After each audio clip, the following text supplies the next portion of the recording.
Hello and welcome back to another video lesson. Sa video lesson nating ito, we'll be able to illustrate the different subsets of real numbers.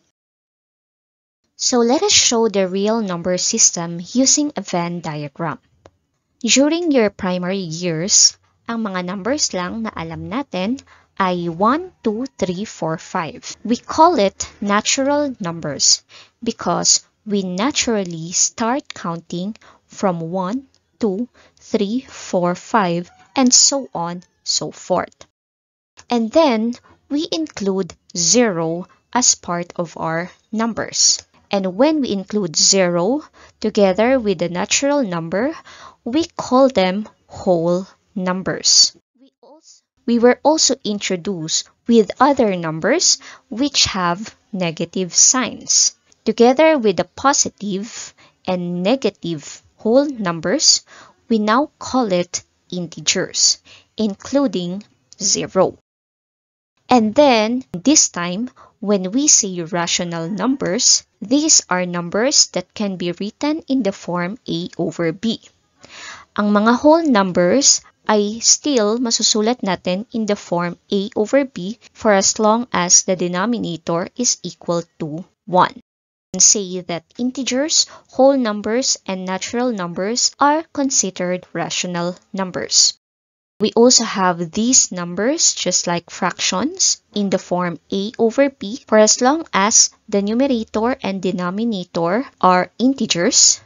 Pwede ding decimals, just like 0.5 to 0.7, which is a repeating decimal. Yung equivalent decimals ng 3/4, which is 0.75. At pwede rin ang mga negative decimals.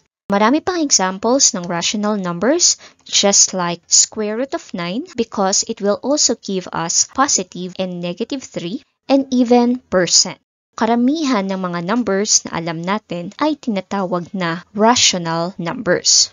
However, merong mga ibang numbers called irrational numbers, just like square root of 2 and square root of 10. Tinawag itong irrational number because when we get its value, ang value nito ay magiging decimal na non-terminating and non-repeating. Ibig sabihin, hindi siya basta-basta natatapos at hindi rin paulit-ulit. At hindi natin ito kayang isulat in a fraction form. Kaya siya tinawag na irrational. Ganun din ang value ng pi at ng epsilon. These are some of the numbers that are not rational, and we call them irrational numbers. So generally, ang tinatawag nating real number system can be rational or irrational numbers. Rational numbers include integers, whole numbers, natural numbers, decimal, fraction, which can be written in the form A over B. The rest of the numbers are irrational numbers. Okay? We can also represent the real number system using a number line. We can have the natural numbers 1, 2, 3, 4, 5, and when we include 0, we now have whole numbers.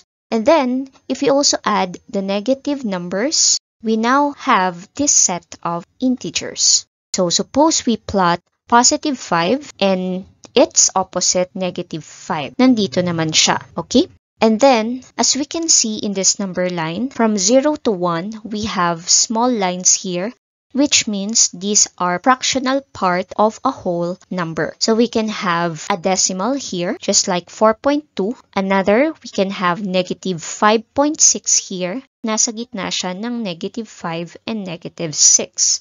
Next, so square root of 9 is either positive 3 or negative 3. We can also have fraction, just like 1/2. That's in the middle of 0 and 1. So far, ang mga examples natin dito ay rational numbers. Pero, pwede pa rin nating i-plot ang mga irrational numbers, just like the value of square root of 2. While pi, which is equal to 3.14, is plotted on this part. So, real number system can easily be plotted in a number line. So now, let us identify whether each number is rational or irrational. So we will check the column for its specific category. Again, ang ating mga rational numbers, we have whole number, integer, fraction, decimal, and percent. While yung mga hindi natin ma-include dito, yan yung tinatawag nating irrational numbers. Alright, number 1. We have negative 21. 21 is actually a whole number, pero dahil may negative sign, this is considered an integer. Number 2, 3 over 7 is obviously a fraction. Number 3, square root of 121. The value of square root of 121 is positive or negative 11. Therefore, that is an integer. Number 4, we have 4.7. The dot here or the point shows that this one is a decimal number. Negative 5.3. Dahil may point tayo dito, it's still considered a decimal number. Next, square root of 13. If we get its value using a calculator, that will result to a decimal which is non-terminating and non-repeating. Therefore, that is an irrational number. And the last one, 17%. Because of the symbol percent, that is obviously percentage number. Okay? So this is how we identify the different kinds of real numbers. Thank you for watching. I hope naintindihan na po ang different subsets of real numbers.